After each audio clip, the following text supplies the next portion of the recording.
Once upon a time there was an old sow with 3 little pigs, and since she did not have enough to give them to eat, she sent them out on their own to seek their fortune. The first little pig that went off met a man with a bundle of straw, and said to him, "Please, sir, give me that straw so I can build myself a house," which the man did, and the little pig built a house with it.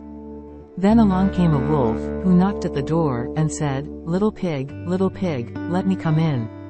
To which the pig answered, "Not by the hair of my chinny chin chin." "Then I'll huff and I'll puff, and I'll blow your house in," said the wolf. So he huffed and he puffed, and he blew his house in, and the wolf ate up the first little pig.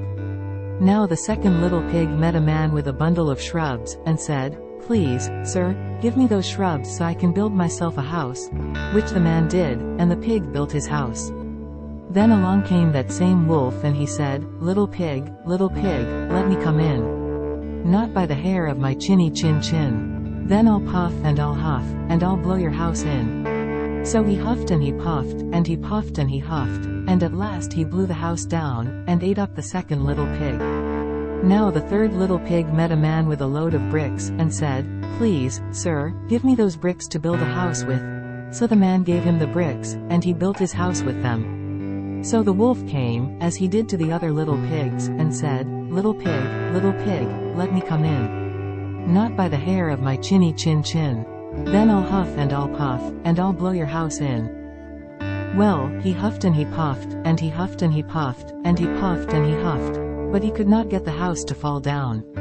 When he found that he could not, with all his huffing and puffing, blow the house down, he said, little pig, I know where there is a nice field of turnips." "Where?" said the little pig. "Oh, in Mr. Smith's home field, and if you'll be ready tomorrow morning, I will call for you, and we will go together and get some for dinner." "Very well," said the little pig, "I will be ready." "What time do you mean to go?" "Oh, at 6 o'clock. Well, the little pig got up at 5, and went and found the field, got the turnips and was home again before 6. When the wolf came he said, "Little pig, are you ready?" "Ready," said the little pig, "I have already been to the field and come back again, and I got myself a nice pot full of turnips for dinner." When he heard this, the wolf felt very angry, but he thought he could outsmart the little pig somehow or other. So he said, "Little pig, I know where there is a nice apple tree." "Where?" said the pig. "Down at Merry Garden," replied the wolf, "and if you will not deceive me I will come for you, at 5 o'clock tomorrow, and we will go together and get some apples." Well, the little pig woke at 4 the next morning, and got up in hurry, and went off for the apples, hoping to get back before the wolf came. But he had farther to go, and he had to climb the tree, so that, just as he was coming down from it, he saw the wolf coming, which, as you may suppose, frightened him very much. When the wolf came up he said, "Little pig, what, are you here before me once again? Are they nice apples?" "Oh yes, very," said the little pig, "I will throw you down one." And he threw it so far that, while the wolf was gone to pick it up, the little pig jumped down and ran home.